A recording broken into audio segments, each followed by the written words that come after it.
امبارح كنا شايلين هم مباراة الجونة ورصت علي عبد العال للاعيبة قدام المنطقة، لكن ده كله نسيناه في المباراة ساعة ما جبنا الجون بتاع امام عاشور، ومن ساعة علي معلول لبس شرط قادة النادي الاهلي ونورت في كتافه.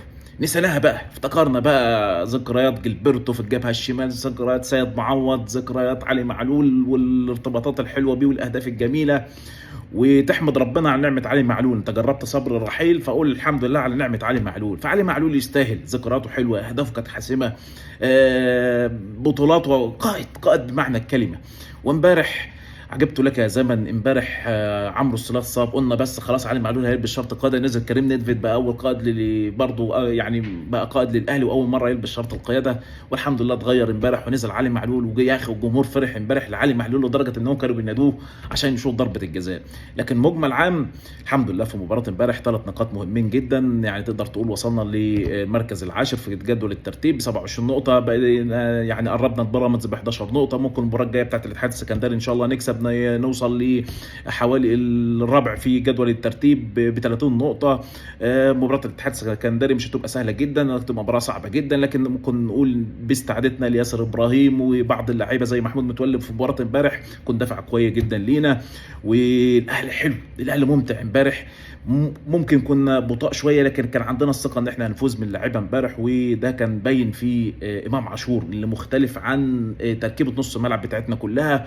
وده قيمته ان هو امبارح فكلك الاشتباك وفكلك رصه اللعيبه وفكلك اللوغاريتم بتاع علي امبارح في الشوط الاول بتصويبه قويه جدا قبل نهايه الشوط. والحمد لله ربنا كرمنا ودخلنا الشوط الثاني مرتاحين، وبالتالي قدرنا ان احنا نجيب الجون الثاني والجون الثالث وضيعنا الرابع بكهرباء. امبارح كانت الكهرباء قطع عنده، فيعني كان مباراه حلوه ممتعه متعنا بيها اكتر وفرحنا بيها اكتر بعلي معلول، وهو علي معلول يستاهل.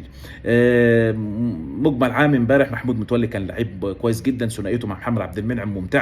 نتمنى انها تستمر في المباراه الجايه مع عوده ياسر ابراهيم، كمان هيبقى بالنسبه لك كمان في وفره في المركز ده، فهكون مطمن لمباراه الترجي. امبارح حافظنا على شباكنا نظيفه، مصطفى شوبير كان امبارح اطمنا عليه انه ما عندوش اصابه عضليه الحمد لله، فكل ده حاجه كويسه. باستعادتنا بقى لاحمد عبد القادر ومحمد الشناوي واليو ديانج يبقى كملت والحمد لله وربنا مبارك واللهم صل على النبي. نتمنى ان شاء الله مباراه الاتحاد السكندري نجرب بعض اللعيبه، ممكن يعني نحاول بقدر الامكان ان احنا علي معلول الشوط الثاني نريحه لو ضمننا المباراه في الشوط الاول عشان مباراه الترجي. في نفس الوقت رضا سليم ياخد فرصه اكبر، يعني لازم تشارك لعيبه كتير، تريح بعض اللعيبه عشان الاجهاد في المباراه. انت شايف مباراه الاسماعيلي كان بينها مباراه الجونه ما فيش 3 ايام، واليوم الثالث انت كنت بتلعب، فيعني اجهاد ما بعده اجهاد للعيبه. وكويس جدا ان امام عاشور امبارح ريح في الشوط الثاني، فحاجه كويسه من عمو كولر، وده كويس ان انت تعطي بعض اللعيبه فرصه. وامبارح عمر كمال شارك امبارح مكان محمد هاني، والحمد لله كانت الانذار اللي خده رامي ربيعه محمود ان انت بتشوف محمود متولي وبتطمن على محمود متولي.